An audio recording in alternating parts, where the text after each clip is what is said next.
السلام عليكم، ازيكم يا دكاتره؟ عاملين ايه؟ يا رب تكونوا بخير. ان شاء الله النهارده عندنا شابتر جديد في الباثولوجي اللي هو شابتر الستيم سيل اند ريبير. احنا خدنا في الباثولوجي شابترين اتنين، خدنا الريسبونس تو ذا سيل انجري وخدنا الانفلاميشن، ودول في الحقيقه كانوا شابترين اتنين كبار. فاضل لنا في الباثولوجي بالظبط 4 شباتر، 3 شباتر صغيرين هنخلصهم اليومين دول، وشابتر واحد كبير هناخده ان شاء الله بعد ما نكمل بقيه المايكرو. فاتمنى ان سبتكم فتره كبيره جدا في الباثولوجي عشان تلموا الشابترين الكبار اللي خدناهم في الاول باسئلتهم، لان دول اكبر شابترين واكبر كميه اسئله ممكنه بتيجي في الشابترين الاولانيين دول، خصوصا في امتحانات الميد تيرم. دايما بتكون الاسئله في الشابترين دول هتكون كتيره جدا، لان المفروض الميد تيرم كنتوا تكونوا مخلصين عنده الشابترين دول. فالاغلب اللي هيحصل ان انتوا بعد ما تمتحنوا الفاينل هتمتحنوا الميد تيرم، فلما تخشوا امتحان الميد تيرم مش هتلاقوه على المنهج كله، هتلاقوه على اول شابترين في كتاب الباثولوجي. فبالتالي الشابترين الاولانيين دول انا سبتك فتره كبيره جدا تذاكرهم وتراجعهم، وفي نفس الوقت كنا بناخد المايكرو باشياء بسيطه يعني. المهم يكون فاضل عندنا 4 شباتر، 3 شباتر صغيرين وشابتر كبير. ده اول شابتر صغير اسمه الستيم سيل اند ريبير. الستيم سيل والريبير ده يا دكاتره كان زمان شابتر كبير شويه عن كده، ولكن هم فضلوا يحذفوا منه لدرجه ان هم سابوا الديفينيشن بتاع الستيم سيل وبعدين شرحوا الريبير. يعني حتى الستيم سيل شالوه خالص، سابوا منه بس الديفينيشن. فالنهارده هنبدا ناخد الشابتر دوت. اتمنى انك انت تكون مركز في كلام مش متقال فيه في الكتاب، هنزوده ان شاء الله.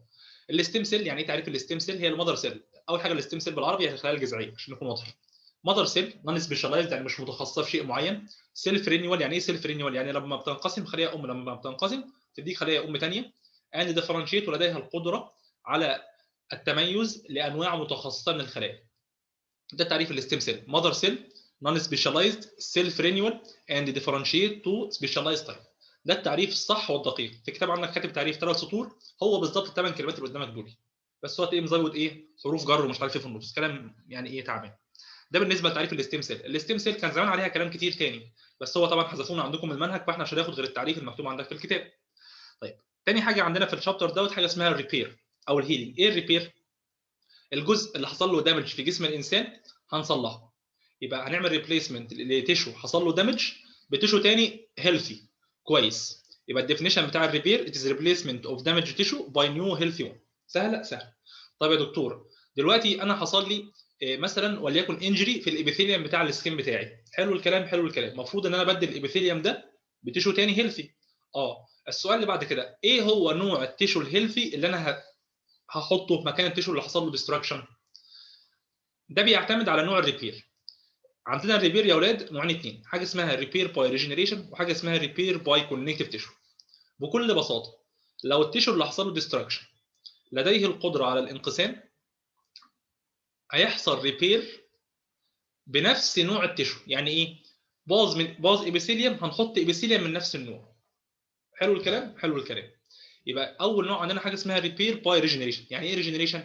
يعني احنا هننتج خلايا جديده هيلثي من نفس النوع. بص: replacement of injured cell by cell of the same type. ده اسمه ايه؟ الريجنريشن. خلصنا. طيب افرض انت دلوقتي حصل لك انجري في مكان فيه خلايا، والخلايا ديت يا دكاتره مثلا زي خلايا الاعصاب، النيرف سيل. خلايا الاعصاب ديت ما عندهاش القدره انها تنقسم وتعمل لك نيرف سيل ثاني، صح كده؟ تمام. طيب ساعتها بقى هيحصل هيلينج ازاي؟ ساعتها الجسم هيجيب تيشوز ثانيه نون فانكشننج ملهاش وظيفه في المكان ده، بكل بساطه يعبي بيها الفراغ اللي حصل. يعني انت حصل لك ديستراكشن في تيشو، عمل لك فراغ، الجسم محتاج يعبيه. هيعبيه بتيشو تاني ملهوش علاقه بالوظيفه، بس عشان الجسم ما ينفعش يسيب مكان فاضي. ساعتها هنسميه هيلينج اوف كونكتيف تيشو. الجسم هيعبي الفراغ ده بنوع من انواع الكونكتيف تيشو. انهي نوع من انواع الكونكتيف تيشو؟ الفايبرس كونكتيف تيشو. طبعا انتوا خدتوا الكونكتيف تيشو في الهيستولوجي وعارفين يعني ايه كونكتيف تيشو. الفايبرس كونكتيف تيشو هو اللي بيعبي لي الفراغ ده. يبقى الهيلينج عندي نوعين اثنين يا اولاد: حاجه اسمها هيلينج باي ريجنريشن او هيلينج باي كونكتيف تيشو. ريجنريشن لو الخلايا عندي تقدر تنقسم، الكونكتيف تيشو الخلايا بتاعتي ما بتقدرش تنقسم. طيب الهيلينج بتاع الكونكتيف تيشو دوت اسمه الشائع الفايبروزس. بس في الحقيقه مش كل جسم الانسان بيهيل باي فايبروزس. يعني الهيلينج كونكتيف تيشو ده مش مقتصر على الفايبروزس بس في جسم الانسان، لا، ده في البرين الفايبروزس ده بيتم من خلال عمليه اسمها جلايوسيس. يبقى الهيلينج باي كونكتيف تيشو نوعين اثنين: فايبروزس في الجسم كله، في حين الجلايوسيس ده بيحصل فين؟ في السنترال نيرفس سيستم اللي هو الايه؟ البرين. والحته ديت مش بتقال عندك في الكتاب وهتتصير عنها في الام سي كيو عادي جدا لان دي حته شهيره.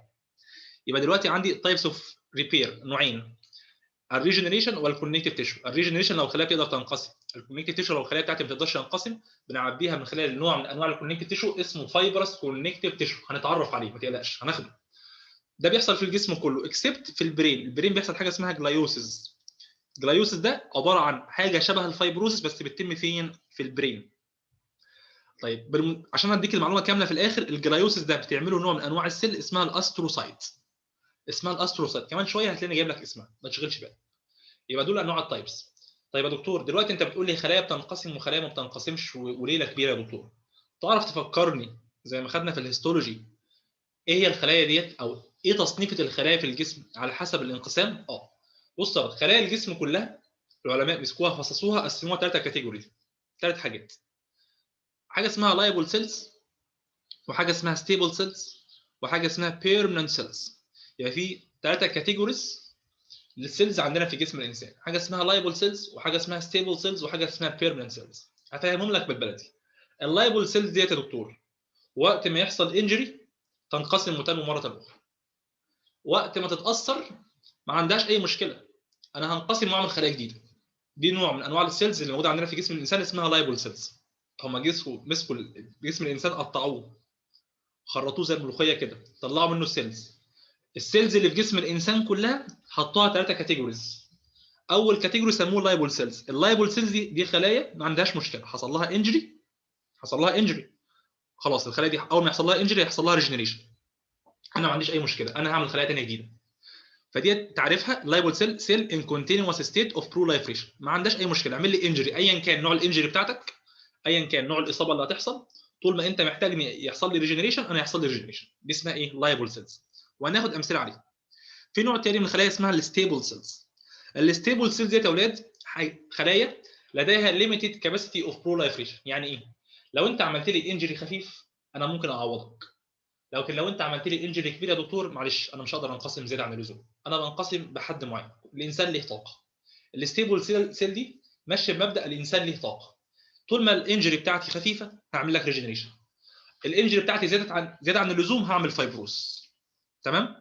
طيب ده النوع الثاني اسمه ستيبل سيل. هقول لك سيل وذ الاي ابوستروف اس ديت، الاي عليها الابوستروف ديت عباره عن كلمه وذ.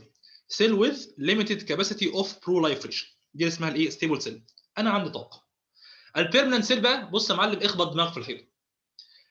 انا عملت لي انجري ضعيفه، انجري قويه، انا مش هعمل بروليفريشن. ريح دماغك، انا ما عنديش القدره على الانقسام، انا نوعي خليه عصبيه، انا نوعي خليه عضليه، انا خليه قلب، انا ما عنديش القدره على الانقسام. انا ماشي في سكه اللي بيروح ما بيرجعش. يعني لو انت ما حافظتش عليا يا حبيبي انا مش هنقسم واعمل لك خلايا ثانيه. دي اسمها الايه؟ البيرمننت سيل. سيل with no ability to proliferate. يبقى اللايبل سيل دي انا بنقسم، انت بس شوف انت اعمل اللي تعمله وانا يا عم معاك في اي حاجه، انا ماشي معاك في اي حاجه. ستيبل سيل ماشيه بمبدا ايه؟ معلش الانسان ليه كباستي، الانسان ليه حد معين. هتعمل لي انجري صغيره هعمل لك ريجنريشن، هتعمل لي انجري كبيره هعمل لك فايبروز. البيرمننت سيل دي لا يا حبيبي، انا بمشي في سكه اللي بيروح ما بيرجعش، حصل لي انجري هعمل لك فايبروزس، مش هعوضك، انا مش هعمل تعويض، انا اسف. يبقى في 3 خلايا اسمها لايبل، واحده اسمها لايبل سيلز او ستيبل سيلز او بيرمننت سيلز. تعالوا نتعرف بقى على الاكزامبل بتاعت اللايبل سيل والستيبل سيل والبيرمننت سيلز. طبعا والاكزامبل بتاعتهم مهمه جدا. اللايبل سيل يا اولاد زي خلايا الابيثيليوم. اي ابيثيليوم عندك في جسم الانسان نوع لايبل سيل. الابيثيليوم يموت ويتجدد مكانه، يموت ويتجدد مكانه، قطتك تخربشك توقع الابيثيليوم اللي في جلدك يطلع مكانه ابيثيليوم جديد. تمام؟ اي ابيثيليوم. تاني حاجه البون مارو سيل.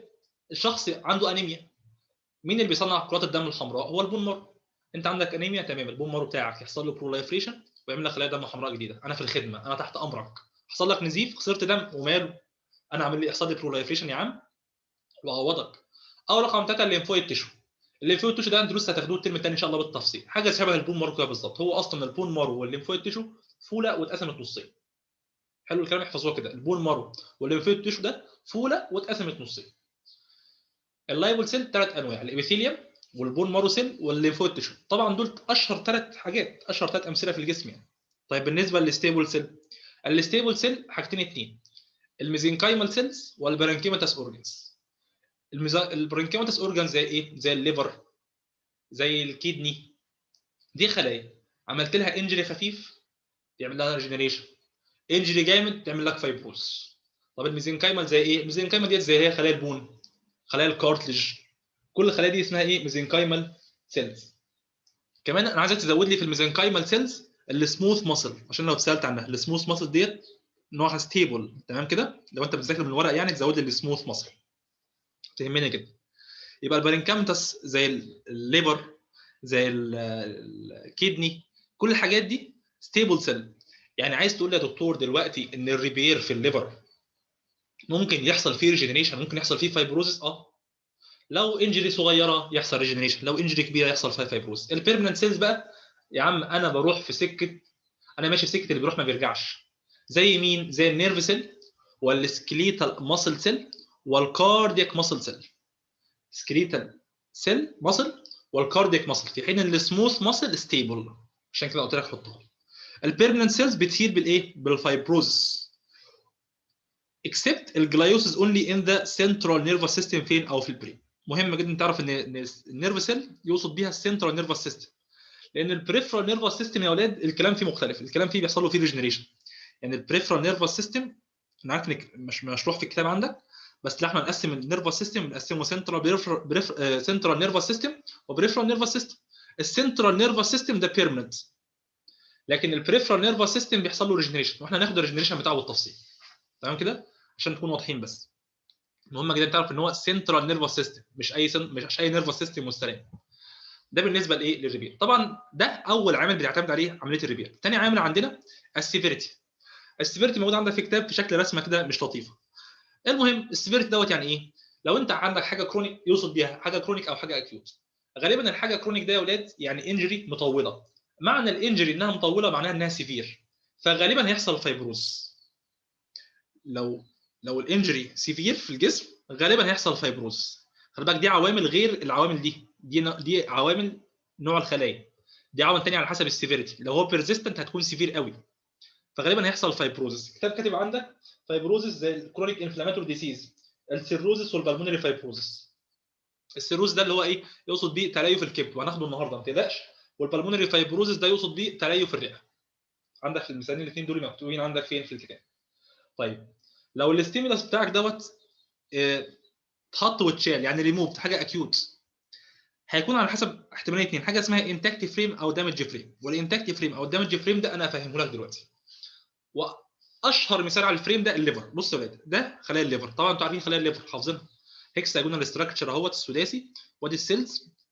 وطبعا ده حاجه اسمها ايه؟ ليفر فريم. يعني ايه ليفر فريم؟ شايفين الشكل السداسي ده يا ولاد؟ والشكل السداسي ده يا ولاد؟ والشكل السداسي ده يا ولاد؟ طب لو انت حصل لك انجري مثلا في خلايا الليفر دي، هنا انجري مثلا، هل الفريم ده هيبوظ؟ هل الشكل السداسي ده هيبوظ؟ لا مش هيبوظ. بكل بساطه لما يحصل انجري والفريم او الشكل السداسي ده يفضل انتكت، يفضل الشكل العام بتاع الاورجان بتاعنا على طبيعته انتكت، هيحصل ريجنريشن. طيب افرض الفريم بتاعك ده باظ. يعني ايه باظ؟ حصل انجري هنا كده، بوظنا الفريم ده والفريم ده والفريم ده، هيحصل فايبروزس. يبقى دلوقتي الليفر نفسه يا دكتور، الليفر لو حصل له انجري، والانجري ديت كانت ضربت لي الليفر وحافظت لي على الفريم، حصل فيها انتكت للفريم، هيحصل ريجنريشن. لكن لو الفريم انضرب هيحصل فايبروز. دكتور معلش انا مش فاهم، ممكن تفهمني تاني؟ بص انا عايز اجيب الجدول اللي قبله تاني واكلمك عن حته الليفر دي. مش احنا قلنا الليفر ده ستيبل سيل؟ وقلت لك لو هو سمول انجري يحصل له ريجنريشن، ولو لارج انجري يحصل له فايبروزس.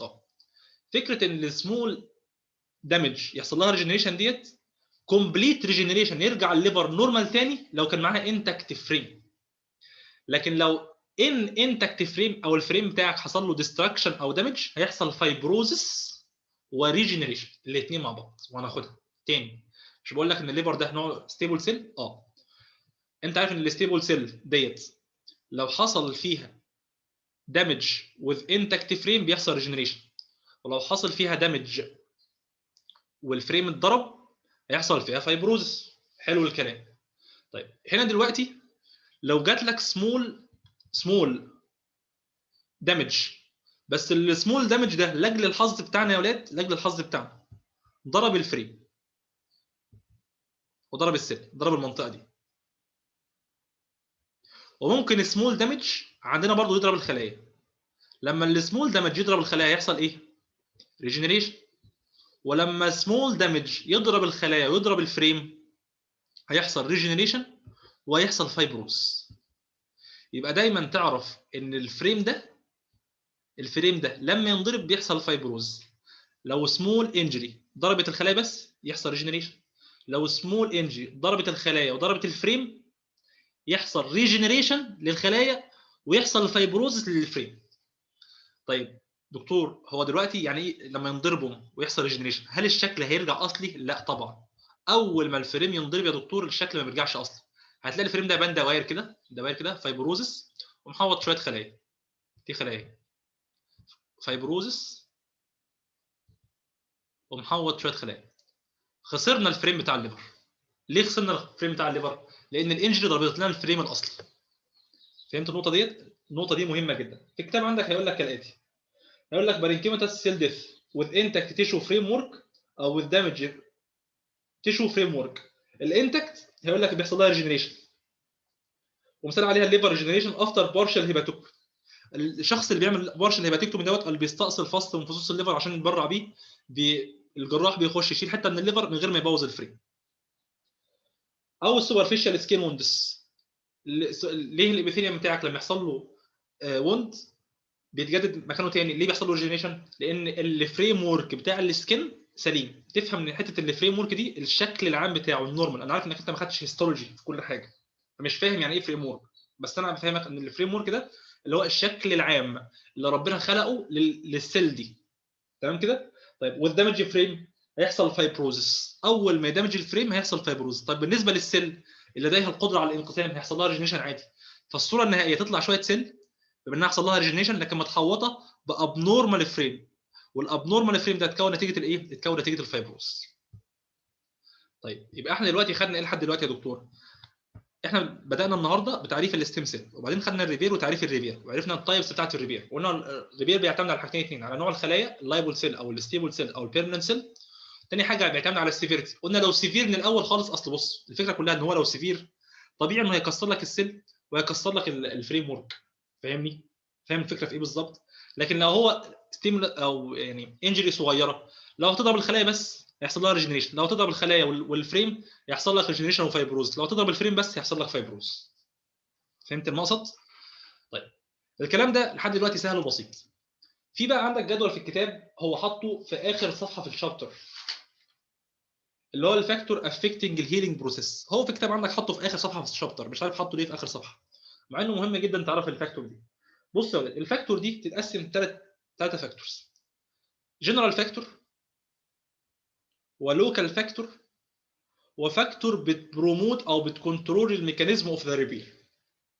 الفاكتور اللي بتتحكم في عمليه الريبير او الفاكتور اللي بتساهم او بتشكل عمليه الريبير بشكل عام كلها على بعضها بقى ممكن نقسمها حاجه اسمها جنرال فاكتور وحاجه اسمها لوكال فاكتور او الفاكتور كنترولينج ذا ميكانيزم اوف ريبير. صراحه العنوان ده مش موجود عندك في الكتاب بس ده مهم وانا هشرحه لك وهتعرف مهم دلوقتي. بس تعال نشوف الجنرال فاكتور الاول. الجنرال فاكتور يا اولاد اول فاكتور عندنا الايدج. معروف طبعا انك انت لو اتعورت وانت صغير في السن الجرح بتاعك بيلم اسرع غير لما تكون كبير في السن، صح؟ معروف. يبقى دايما الشخص الصغير في السن بيكون لم الجرح اسرع. ليه؟ الفكره كلها ان الجرح ده بيلم ببروتينات يا دكاتره. البروتين مهم جدا ان الجرح بتاعنا يلم. فالشخص اللي سنه اصغر بيكون بروتينات بشكل اسرع واحسن، فبالتالي الجرح بتاعه بيلم احسن. يبقى الايدج. رقم اثنين النيوتريشنال ديفيشنسيز. يعني ايه نيوتريشنال ديفيشنسيز؟ يعني نقص المواد في الغذاء اللي ممكن تساهم او تعرقل عمليه الريبير. زي ايه يا دكتور؟ زي الفيتامين سي والفيتامين دي. الفيتامين سي والفيتامين دي دول مهمين جدا. الفيتامين سي بالذات، الفيتامين سي ده مهم لعمليه الريجنريشن. مش عليك الميكانيزم ازاي بس لازم تعرف ان الفيتامين سي ده مهم لعمليه الريجنريشن. الفيتامين سي قل عمليه الريجنريشن هتقل. اديك اماره، اديني اماره. الشخص اللي بيتضرب بالكورونا الايام ديت لازم تحط له فيتامين سي عشان اي ابيثيليوم باظ عنده يقدر يحصل له ريجنريشن. الفيتامين دي اللي حطوا لك في الكتاب عندك مهم جدا لعمليه العظم. العظم بيتبني بفيتامين دي وخدناه وعرفنا ان الفيتامين دي بيطلع تحت تاثير الباراثايرويد هرمون، صح كده؟ الزنك ده مهم للبروتينات بتاعت الشعر بالذات. اي واحده بتشتكي من تساقط الشعر، الزنك ده بيفرق معاها جدا، بيحافظ على نمو الشعر. في دواء شهير اسمه زنكترون. زنكترون ده لو انت شعرك بيقع، لو انت ولد شعرك بيقع زي حالتي كده، استخدم زنكترون هيحافظ لك على شعرك شويه، كلها عوامل وراثيه. والبروتينات، شخص ما بياكلش بروتين، ما قلت لك الهيلينج او عمليه ان التعويره تخف ديت تعتمد على البروتينات. شخص ما بياكلش بروتين كتير، تمام؟ يبقى النيوتريشن ديفيشنسي اوف فيتامين سي والزنك والبروتين، كل الحاجات دي بتؤثر على عمليه الايه؟ الريبير. كمان الدراج ديلي ريبير. يعني ايه دراج ديلي ريبير؟ يعني دراج بتاخر تكوين المواد اللي بتشارك في عمليه الريبير، اللي هم ايه؟ البروتين. طيب مين اشهر دواء بيبوظ البروتين في جسم الانسان عندنا؟ الكورتيكوستيرويد، الكورتيزول، الاستيرويد ثيرابي. الاستيرويد ثيرابي دلوقتي يا اولاد، الكورتيزول ده بيكسر البروتينات اللي عندك في الجسم. طب شخص بياخد استيرويد، هل متوقع انه لما يتعور التعويره تخف؟ لا، لان قلت لك التعويره بتخف بالبروتينات، وهنعرف بروتينات ايه دلوقتي. فهمت؟ مين اشهر عيان بياخد استيرويد؟ الكوشنج سندروم، الشخص اللي عنده كوشنج. الشخص اللي عنده كوشنج دوت الاستيرويد ده، بص هو الاستيرويد نفسه بيعمل كوشنج سندروم. الاستيرويد ده يعني الكوشنج ده زياده كميه الاستيرويد في جسم الانسان. مين بقى بياخد استيرويد؟ مين العيان اللي ممكن ياخد استيرويد؟ العيان اللي ممكن ياخد استيرويد العيان اللي عنده اوتو اميون ديسيز، امراض المناعه الذاتيه. الاستيرويد زي ما بيكسر البروتين بيبوظ الخلايا المناعيه. لو شخص عنده اوتو اميون ديسيز محتاج ياخد استيرويد. ليه؟ عشان الخلايا المناعيه بتاعتنا ما تهاجمش الاعضاء بتاعته، صح كده؟ اي اوتو اميون ديسيز بياخد استيرويد. فبالتالي متوقع ان اي تعويره عنده تخف بصعوبه. ليه تخف بصعوبه؟ لان الاستيرويد زي ما هيعالج المرض اللي عنده بالظبط هيكسر البروتينات، والبروتينات بتاعتي هي اللي بتخليه الجرح يلم. كمان عيان البرونكيال ازمه، خلي بالكم عيان البرونكيال ازمه ده من ضمن العلاج اللي بياخده الشخص اللي عنده الازمه. خدنا الازمه دي في الفارما، الازمه الصدريه اللي هي الربو، بتعالج باستيرويد. الشخص اللي عنده برونكيال ازمه ده هتلاقي عنده كميه الكورتيكوستيرويد في جسمه كتيره، فاي جرح عنده ما بيلمش. ليه؟ لان كميه البروتينات قليله. يبقى الاستيرويد ثيرابي ديت مهمه جدا. كمان عندنا الدايابيتس ميليتس، الشخص اللي عنده سكر. الشخص اللي عنده سكر عنده مشكله في البروتينات.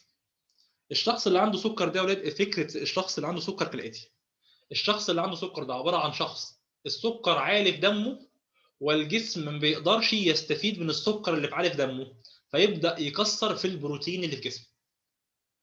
فكره مريض السكر كالاتي: شخص السكر عالي في دمه بس ما بيقدرش يستفيد بالسكر اللي عالي في الدم، فبيبدا يكسر البروتينات الموجوده في الجسم. لما يكسر البروتينات الموجوده في الجسم، هل التعويره هتخف؟ لا، التعويره عمرها ما تخف. انتوا عارفين اكتر عيان بنخاف عليه لما يتعور عندنا ايه في الطب؟ هو الشخص اللي عنده سكر. الشخص اللي عنده سكر ده بيكون عنده سكر بقاله 20 30 سنه.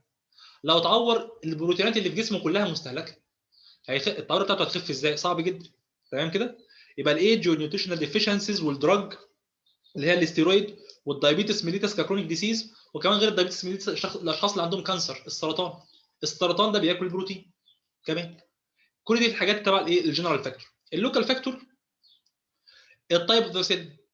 لو خلايا حصل لها انفكشن واتدمرت والخلايا دي بيرمنت، هل يحصل لها ريجنيشن؟ لا طبعا، على حسب سواء دي ستيبل ولا لايبل ولا بيرمنت سيل.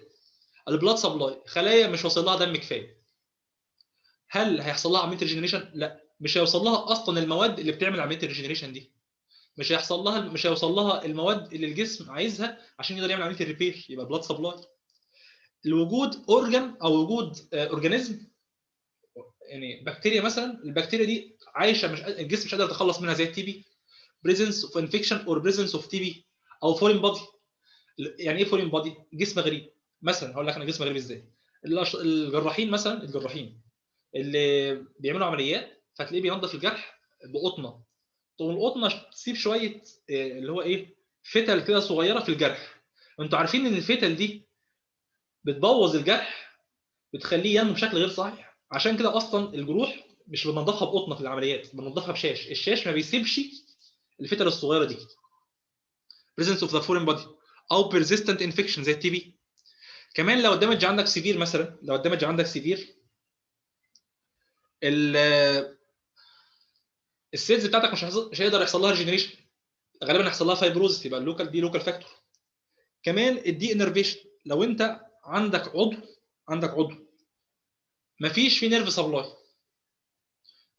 سبلاي، العصب مقطوع، العضو ده بالتالي حركته هتكون قليله، فكميه الدم اللي وصله هتكون قليله، فاكنك بالظبط قللت كميه البلاد سبلاي.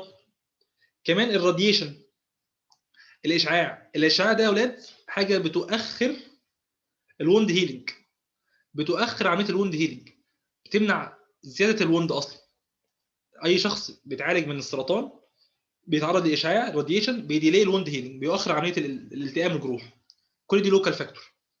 طيب في حاجات بقى بتساعد شويه ان الفاكتور يكون احسن، ان الهيلينج او الريبير يكون احسن، اللي بيسموها بروموت هيلينج، ريموفال اوف ديد تيشو. لو انت عندك جرح عايز الجرح ده يخف كويس لازم تنضفه كويس، صح كده؟ سواء انت هتنضفه بايدك او الماكروفاج بتاعتك جوه جسم الانسان تنضفه، صح؟ كمان تستخدم معاه شويه مضاد حيوي. ليه بتستخدم معاه مضاد حيوي انتي بايوتيك ادمنستريشن؟ عشان لو في بكتيريا اتوجدت في جرح والجرح ده عايز يلم، البكتيريا بتاعتنا ده هتخلي الجرح يلم بحاجه اسمها سكندري يونيون. سكندري يونيون دوت الجرح بتاعك يلم بشكل مش كويس، تلاقي جرح معفن لامم بس معفن وشكله مش حلو وشكله مش ظريف. يبقى الانتي بايوتيك والريموفال اوف ديد تيشو دي حاجات مهمه جدا عشان بروموت الهيلينج بروسيس. تمام. كل ده موجود عندك في الجدول صفحه 43. امال ايه الكلام ده يا دكتور؟ ايه الفاكتور كنترولنج ميكانيزمز اوف ريبير؟ بص بقى، الفاكتور كنترولنج ميكانيزم اوف ريبير ده عنوان هو مش شرح عندك في الكتاب، بس انا هشرحه لك. والعنوان ده تفاصيله متقال عندك في الكتاب في وسط السطور متبعتره، انا هشرحه هنا مره واجمعه لك، انت عايز تكتبه ورايا اكتبه. بص يا ولاد، الفاكتور كنترولنج الميكانيزم اوف ريبير في عوامل بتتحكم في عمليه الريبير نفسها، في التفاصيل الدقيقه في عمليه الريبير. الفاكتور دول ثلاث فاكتور رئيسيين. اول حاجه اسمها جروث فاكتورز. ايه هم الجروث فاكتورز دول؟ ديت حاجات بتفرزها الماكروفاج، حاجات بتفرزها الماكروفاج. الحاجات دي بتعمل ايه؟ بتحول لك حاجه اسمها فايبروبلاست من حاله اكتف، من حاله نون اكتف الى حاله اكتف. بتعمل اكتيفيشن لحاجه اسمها الايه؟ الفايبروبلاست. بتحولها لي من حاله نون اكتف الى اكتف. ده رقم واحد. رقم اثنين، بتجيب لي شويه حاجات او بتجيب لي شويه فايبروبلاست اكتف وتحولهم لي لحاجه اسمها مايو فايبروبلاست، والكلام ده انتوا خدتوه في الهيستولوجي. يبقى الجروث فاكتورز دي مواد مين اللي بيفرزها يا دكتور؟ تفرزها الماكروفاج. وظيفتها ايه؟ بتعمل اكتيفيشن للفايبروبلاست، ده رقم واحد. رقم اثنين، بتاخد لي شويه من الفايبروبلاست اللي حصل لهم اكتيفيشن بتحولهم من فايبروبلاست لحاجه اسمها مايو فايبروبلاست. ايه الفرق ما بين الفايبروبلاست والمايو فايبروبلاست؟ المايو فايبروبلاست نفس الفايبروبلاست بالظبط، بس خلايا لديها القدره على الكونتراكشن، على الايه؟ على الانقباض. دي قصه الجروث فاكتور. رقم اثنين، سيل تو ماتريكس انتر اكشن. يعني ايه سيل تو ماتريكس انتر اكشن؟ طبعا انتوا خدتوا في الهيستولوجي حاجه اسمها الجراوند سبستانس. الجراوند سبستانس ديت يا اولاد كانت بتتكون من مجموعه من البروتينات. ايه هم البروتينات دول؟ بروتين اسمه فايبرونكتين، او بروتين اسمه لامينين، او بروتين اسمه بروتوجلايكان. ثلاث بروتينات بيكونوا حاجه اسمها الماتريكس او الجراوند سبستانس، صح كده؟ الكلام ده انتوا خدتوه في الهيستولوجي في شابتر الكونكتيف تيشو. طيب يعني ايه علاقه الماتريكس دي يا دكتور؟ بص، شايف البروتينات اللي انا قلت اسمها ديت اللي هم الفايبرونكتين واللامينين والبروتوجلايكان، دي كلها اسماء بروتينات. الثلاثه دول، البروتينات دول بيساعدوا في عمليه الريبير. ازاي؟ هنعرف دلوقتي ان الريبير بيتم من خلال الماكروفاج مثلا. فالماكروفاج محتاجه سكه تمشي بيها، هتمشي على ايه؟ هتمشي على البروتينات دي. تمام. الريبير ده احنا بنعمل سكار، والسكار ده لازم يكون صلب. فدي بروتينات عامله زي ما تكون ايه؟ خلاطه كده من بتاعه الصبه، فيها كذا مكون من جوه. الحاجات دي بتدي صلابه للسكار اللي بيتعمل، للتعويضه اللي بتتعمل قدامك دي، بتخليها صلبه اكتر. تمام كده؟ طيب دي اسمها ايه لحد دلوقتي؟ اسمها الماتريكس او الجراوند سبستانس. مين اللي بيفرزهم؟ بيفرزهم الفايبروبلاست. يبقى دلوقتي في حاجه اسمها ماتريكس. الماتريكس دول ثلاثه: فايبرونكتين واللامينين والبروتوجلايكان. مين اللي بيفرزهم يا دكتور؟ بيفرزهم الفايبروبلاست. بس كده؟ لا. الماتريكس دي الماتريكس الطبيعيه. انا دلوقتي بتكلم عن الماتريكس الطبيعيه. امال دلوقتي لما اجي اعمل فايبروزس، انا عندي كتعويره عايز اعمل لها فايبروزس، هزود ايه على الماتريكس الطبيعيه ديت؟ هزود كولاجين تايب 1 وكولاجين تايب 3. مين اللي بيفرزهم؟ بيفرزهم برضه الفايبروبلاست. يبقى انا دلوقتي عندي ماتريكس طبيعيه موجوده ما بين الخلايا في الجسم كله، كان بيتكون لي من فايبرونكتين بروتين ولامينين وبروتوجلايكان. لما اجي اعمل دلوقتي ماتريكس، والماتريكس دي انا هستخدمها في عمليه الفايبروزس، وانا دلوقتي يعني ايه عمليه فايبروزس؟ الماتريكس اللي هيحصل لها عمليه فايبروز دي هتكون هنزود على الثلاث حاجات دول ايه؟ هنزود عليهم كولاجين تايب 1 وكولاجين تايب كام؟ تايب 3. يبقى دلوقتي اتكلمنا عن اول حاجه الجروث فاكتور. تفرزها مين؟ الماكروفاج. بتعمل لك ايه؟ بتعمل لك اكتيفيشن للفايبروبلاست. بناخد شويه من الفايبروبلاست بنحولهم لحاجه اسمها مايو فايبروسايت. طب الفايبروبلاست دي بتفرز لي ايه؟ بتفرز لي الماتريكس. في الحاله الطبيعيه اللي مفيش فيها هيلينج بيكونوا ثلاثه، فايبرونكتين وليمينين وبروتوجلايكان. لكن لما يحصل هيلينج بنزود عليهم كولاجين تايب 1 وكولاجين تايب 3. رقم 3 عندي حاجه اسمها سيل تو سيل انتر اكشن. ايه سيل تو سيل انتر اكشن ده؟ السيل تو سيل انتر اكشن ده يا دكتور بكل بساطه، ليه الابيثيليوم بتاعك لما انت تتعور او القطه تخربشك بيحصل له ريجنريشن؟ الفكره كلها ان الابيثيليوم، بص كده، الابيثيليوم طول ما هو لازق في بعضه، خلايا الابيثيليوم طول ما هي لازقه في بعضها كده مش هيحصل جروث، مش هيحصل ريجنريشن. اول ما يحصل قطع في النص ما بينهم فقدوا الدايركت كونتاكت. يعني ايه فقدوا الدايركت كونتاكت؟ يعني اصبح ما بينهم مسافه. لما يصبح ما بينهم مسافه بطريقه العلماء لسه هم نفسهم ما اكتشفوهاش بيبدا يحصل ريجنريشن، تعويض للجزء اللي حصل فيه فقد ده. هو ده يقصد بيها السيل تو سيل انتراكشن. يبقى عندك ثلاثه فاكتور مهمين جدا للميكانيزم بتاعت الريبير. رقم واحد الماكروفاج. رقم اثنين خلاص احنا عرفنا الماكروفاج بتعمل اكتيفيشن للفايبروبلاست وتحول الفايبروبلاست من فايبروبلاست لماي فايبروسايت. رقم اثنين الماتريكس، والماتريكس ثلاثه فايبرونكتين ولامينين وبروتوجلايكان. وفي حاله وجود الفايبرس تيشو هنزود عليهم الكولاجين تايب 1 والكولاجين تايب 3. وسيل تو سيل انتر اكشن، طول ما في دايركت كونتاكت نو ريجنريشن. اول ما يحصل لوس اوف دايركت كونتاكت يحصل ايه؟ الريجنريشن. وضحت. طيب انا دلوقتي هبدا اشرح حاجه، بس قبل ما ابدا اشرح عايز ازود لك تسكيمه لدور الماكروفاج في عمليه الهيلينج، وانت اكتبها لان الخطوات دي هتكون موجوده قلت لك بشكل مباشر عندك في الكتاب. الماكروفاج عندنا معروف ان دورها الاساسي في عمليه الانفلاميشن، لكن ليها دور تاني في عمليه الهيلينج. ايه هو الدور ده؟ رقم واحد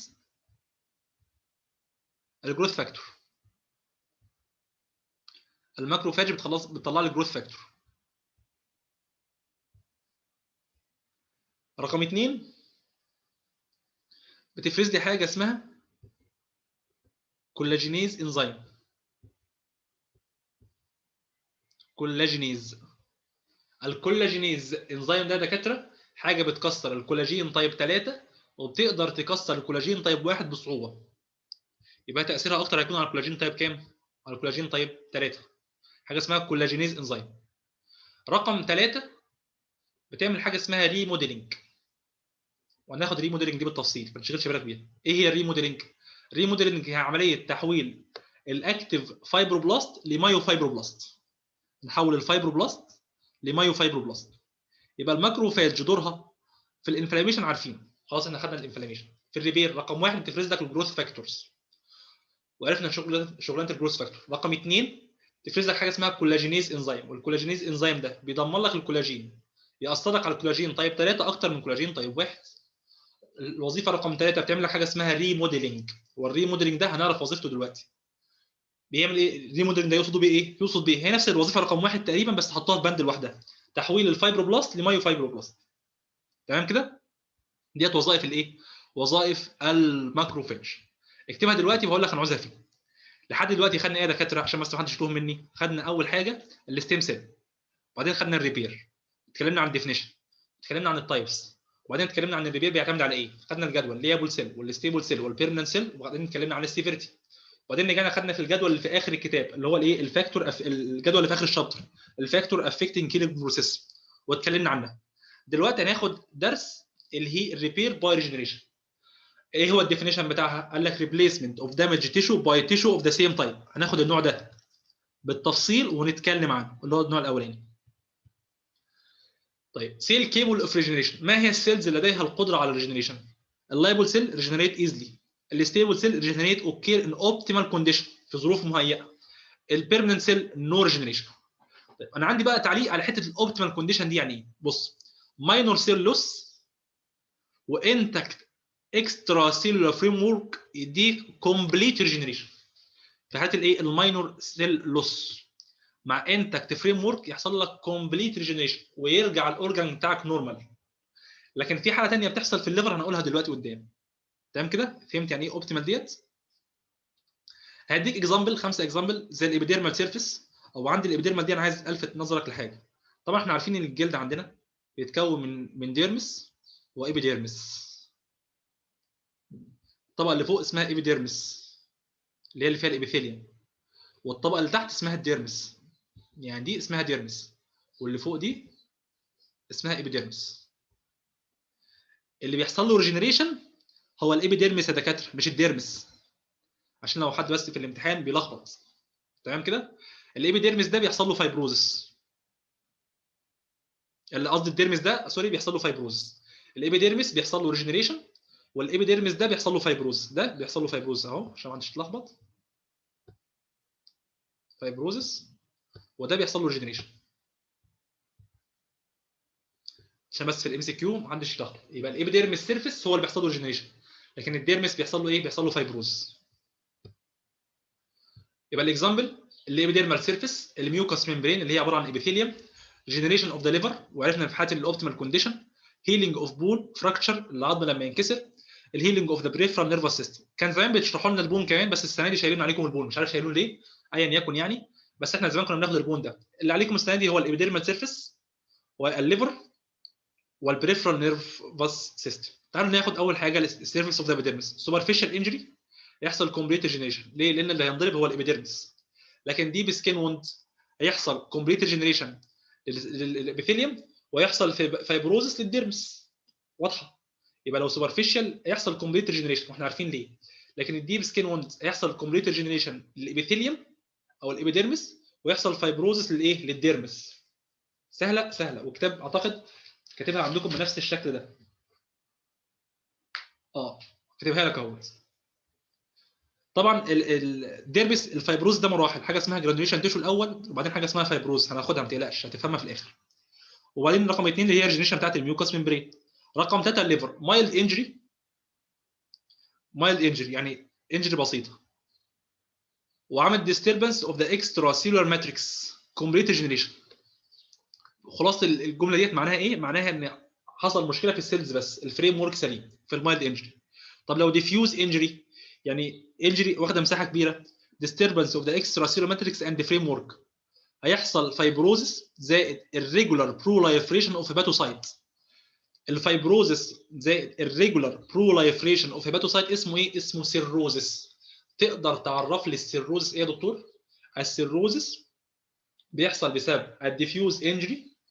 الديفيوز انجري بيحصل فيه loss of cell زائد loss of the framework، بيتكون regeneration اللي هو irregular proliferation ومعاه فايبروز. ده اسمه سيروزس. في فرق ما بين السيروزس والفايبروز. الفايبروزس هو الجزء ده بس، الكلمه دي بس، لكن السيروزس الفايبروزس زائد الريجولار proliferation. طيب لو حصل انجري اوف ذا بورتال تراكت اونلي، يعني انجري في المكان ده بس، في المكان ده بس، هيحصل فايبروزس بس، مش هيحصل ريجنريشن. كلام منطقي. نو هيباتوسايت لوس، فايبروزس اوف ذا بورتال تراكت، نو سيروزس. لان تعريف السيروزس ايه؟ فايبروزس زائد بروليفريشن، وعشان يحصل بروليفريشن لازم مين اللي ينضرب؟ الخلايا. هو ده تعريف السيروزس. اعتقد الكلام واضح جدا في الريجنريشن اوف ذا ليفر سيل. رقم 4 عندنا الهيلينج اوف ذا بون، والهيلينج اوف ذا بون كان بيتشرح كبير درس لوحده. رقم 5 عندنا النيرف ريجنريشن، والنيرف ريجنريشن عندك في الكتاب محطوط لك في حوالي 7 سطور او 8 سطور، انا حاطه لك في صفحه عشان فردته بس ما تقلقش هو صغير. الريبير ان ذا نيرفس سيستم متقسم حاجتين اثنين، سنترال نيرفس سيستم وبريفرال نيرفس سيستم. السنترال نيرفس سيستم نيرف سيل ريبير باي جلايوزس از ات از بيرمننت سيل. مين اللي بيعملها؟ الاستروسايت بروليفريت اند بروديوس جلايوز اهي، حتى لو في الكتاب عندك مش مكتوب. طب البريفرال نيرفس سيستم يعني الاكزونز دي هتتقطع. البريفرال نيرفس سيستم زي ما خدناها في الفسيولوجي عباره عن السومه محطوطه جوه السباينال كورد، واللي ماشي في الجسم هي الاكزونز، صح كده؟ فيقصد ايه بالبريفرال نيرفس سيستم؟ المشكله اللي بتحصل فين؟ في الاكزونز، ان احنا عارفين البريفرال نيرفس سيستم. طيب عشان اشرح لك الريجنريشن ازاي بيتم ازاي في البريفرال نيرفس سيستم، لازم اشرح لك الديجنريشن بيتم ازاي. يعني ايه القطع؟ ايه اللي بيحصل؟ ما هو في مراحل بتحصل. للاسف في الكتاب شرح لك الديجنريشن وبعدين شرح لك الريجنريشن، والفكره كلها هو مش معرفك ان هو بيشرح لك الديجنريشن الاول. يعني ايه الديجنريشن؟ انت لما يحصل لك قطع في القصب بالمكان ده، الاكزون ده لازم يتكسر. عشان يطلع واحد مكانه جديد، والجزء ده لازم يحصل فيه شويه تغيرات عشان نقدر نطلع برضه ايه اكزون جديد سليم. فهمت كلها الحكايه ايه؟ طيب الديجنريشن ده بيتم الاول، عمليه التكسير دي بتتم، وديت نوعين اتنين هناخدها، وبعد ما تتم بتيجي الشوان سيل والماكروفاج تنظف بواقي التكسير دي. يبقى اول حاجه بتتم عمليه ديجنريشن، وبعدين تيجي لك الشوان سيل والماكروفاج تنظف لك الكلام ده كله.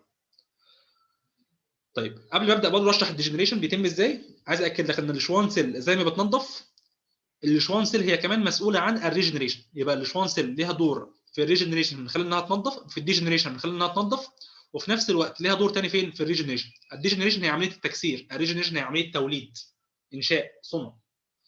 طيب الديجنريشن بيتقسم حاجتين اتنين، حاجه اسمها ريتروجريد ديجنريشن، ريتروجريد ديجنريشن، وحاجه اسمها واليريان ديجنريشن او انتي جريد. يبقى في حاجه اسمها ريتروجريد وفي حاجه اسمها انتيروجريد. الريتروجريد الفكره كلها ان العصب لما يجي ينقل الاستياء العصبي بينقله ازاي؟ بينقله كده في الاتجاه ده، صح؟ تمام. يبقى ده الاتجاه الطبيعي للاستياء العصبي. لما تكون حاجه عكسه هنسميها ريتروجريد، لما تكون حاجه معاها هنسميها انتيروجريد. طيب الريتروجريد ديجنريشن ايه اللي بيحصل في الجزء ده من الخلايا العصبيه؟ النيوكليس بتاعتنا، النواه، بتبقى اكسنتريك يعني في الطرف، طرفيه، سمول ودارك وغامقه. في حاجه في الخلايا العصبيه عندنا اسمها نيزل جرانيولز، النيزل جرانيولز دي بتختفي، بيحصل لها ديس ابييرنس. والخليه بتاعتنا ديت السومه ديت حجمها بيكبر. بيكبر ليه؟ لانها بتبدا تمتص ميه من الاجزاء اللي حواليها، absorb H2O so becomes water. ثلاث حاجات بيحصلوا في الريترو جريد ديجنريشن. هو وصفهم لك عندك في الكتاب بس اعتقد ان هو مش مسميهم، ان دوت عباره عن ريترو جريد ديجنريشن. بيحصل سويل والنيزل جرانيول بتديسابير والنيوكلاس بتبقى اكسنتريك وسمول ودارك ستيت. ده بالنسبه لايه؟ للريترو جريد. طب بالنسبه للانتيو جريد ايه اللي بيحصل يا دكتور؟ الاكزون ده بيحصل له فريجمنتيشن، والمايلين شيس بتكسر لحاجه اسمها مايلين دروب. طيب وبواقي التكسير دي مين اللي بيروح ياخدها في الاخر ياكلها؟ الشوان سيل والماكروفاج. كده خلصت عمليه التكسير الديجنريشن. الريجنريشن بقى عندك في الكتاب مش هيشرح فيه اي حاجه خالص، هيقول لك ان الشوان سيل تبدا تعمل لك عمليه ريجنريشن من ناحيتين، من الناحيه الديستال ومن الناحيه البروكسيمال، او من الناحيه البروكسيمال والناحيه الديستال. تبدا الشوان سيل من الناحيه دي تبدا تنمو، تعمل لك نيورو ليمال شيس، نيورو ليمال شيس، نيورو ليمال شيس، نيورو ليمال شيس، نيورو ليمال شيس، لحد ما تكون لك الاكزون. ولما يتكون الاكزون خلاص بقت العصب بقى يبدا ايه؟ يكون مكوناته ثاني. يبقى الفكره كلها ان الشوان سيل ليها دور في الديجنريشن وليها دور في الريجنريشن. وعرفنا نوعين اثنين من الديجنريشن، حاجه اسمها ريتروجريد وحاجه اسمها انتيروجريد. الجزء ده في الكتاب عندك مشروح في جزء بسيط كده، بس للاسف هو مهم ومش بيدوا له اهميته في الكتاب. الجزء اللي جاي ان شاء الله هو عباره عن الهيلينج باي فايبروز. اذا خدنا ايه لحد دلوقتي يا دكاتره؟ خدنا الهيلينج باي ريجنريشن. من اول خالص اتكلمنا عن الستيم سيل والريبير والديفينيشن، وعرفنا التايبس، الريجنريشن والكونكتيف تيشو او الفايبروز. وبعدين اتكلمنا بيعتمدوا على ايه؟ على نوع الخلايا، رقم واحد، رقم اثنين السيفيرتي. وبعدين اتكلمنا عن الفاكتور، وزودت لك انا الكلام عن الفاكتور كنترولنج الميكانيزم اوف ريبير، وزودت لك تسكيمه الماكروفاج، وتسكيمه الماكروفاج دي تهمك انت ما تهمنيش انا عارفها. وفهمتك وظائف كل حاجه من دول بالتفصيل، والكلام ده كله انت هتحتاجه. الدرس الجاي ان شاء الله هو عباره عن الهيلينج باي فايبروز.